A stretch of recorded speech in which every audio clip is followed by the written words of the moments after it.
Shalom sahabatku yang terkasih dan sehati dalam Yesus Kristus.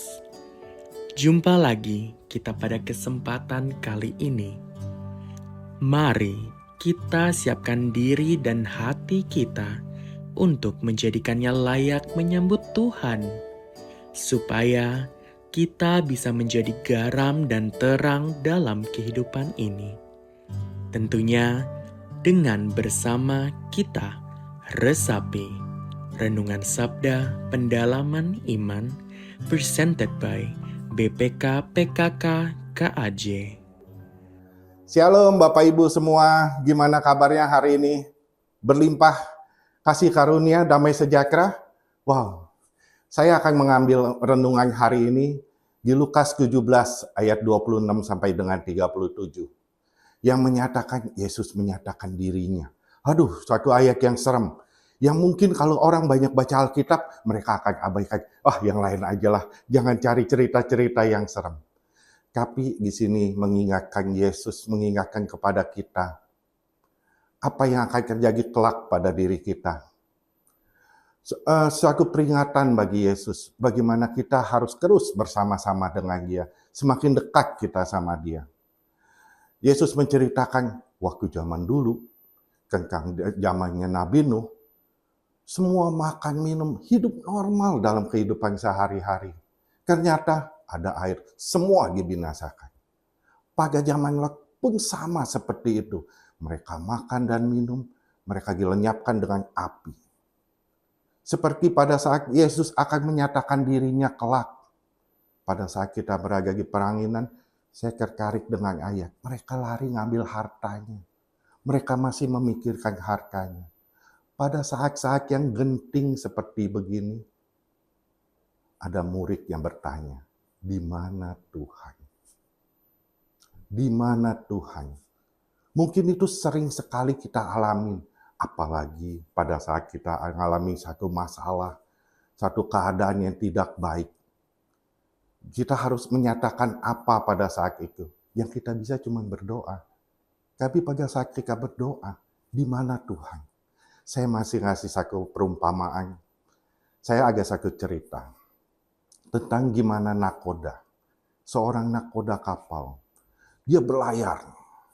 Semua tenang, semua penuh dengan damai, semua penuh dengan sukacita pada saat dia berlayar.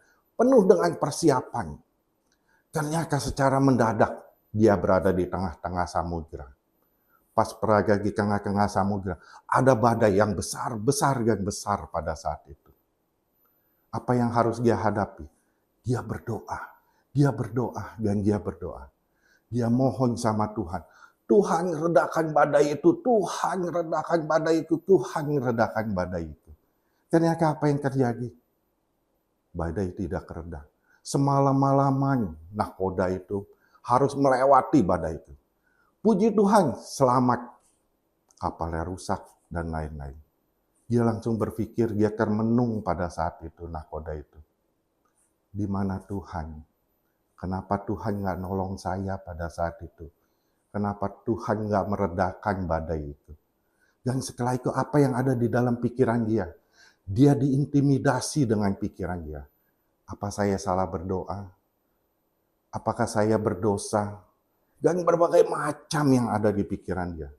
Semacam dia terintimidasi dengan pikiran-pikiran dan kemauan dia sendiri. Singkat cerita, apa yang dia lakukan selama semalam-malaman?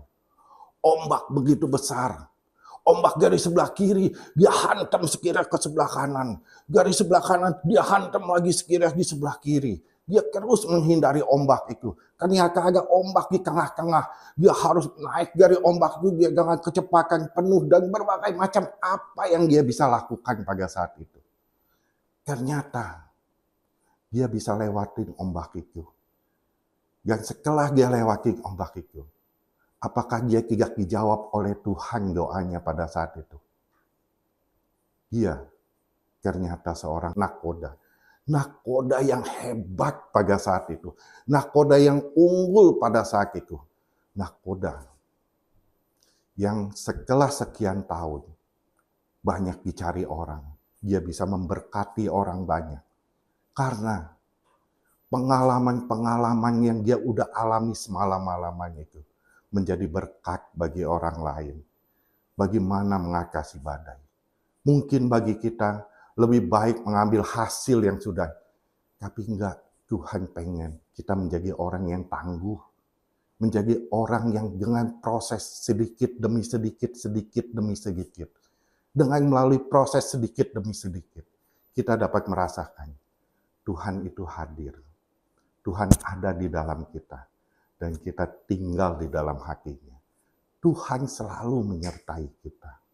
Itu yang Tuhan inginkan dari kita. Mungkin banyak doa kita yang tidak dijawab.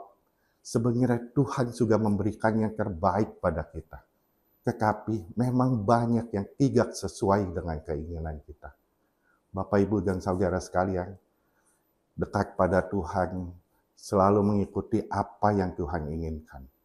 Itu menjadi pelindung, pemelihara bagi kita semua.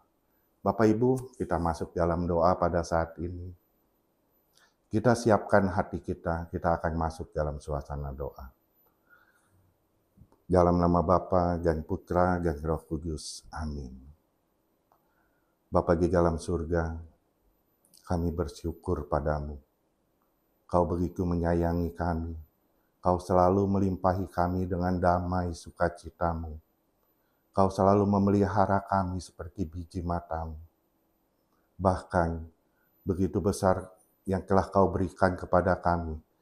Kau berikan Yesus putramu untuk melindungi kami, untuk menjaga kami, untuk membimbing kami, agar kami semakin dekat padamu. Terima kasih Bapa atas semua kemurahan yang boleh kami nikmati hingga saat ini. Yesus, bimbing kami dengan kuasa-Mu, bimbing kami dengan kasih-Mu Tuhan. Lindungi kami dan pelihara kami selalu, agar apa yang kami perbuat di dalam setiap hidup kami pada saat ini, kami semakin mencintai-Mu. Terangi kami selalu dengan sinar wajah-Mu yang kudus Tuhan, agar perjalanan hidup kami penuh dengan terang-Mu. Terima kasih Tuhan Yesus atas semua kemurahan, kesetiaan-Mu yang selalu membimbing kami. Bunda, doakan kami selalu, agar kami semakin mencintai Putra-Mu Yesus. Amin. Dalam nama Bapa dan Putra dan Roh Kudus. Amin. Terima kasih.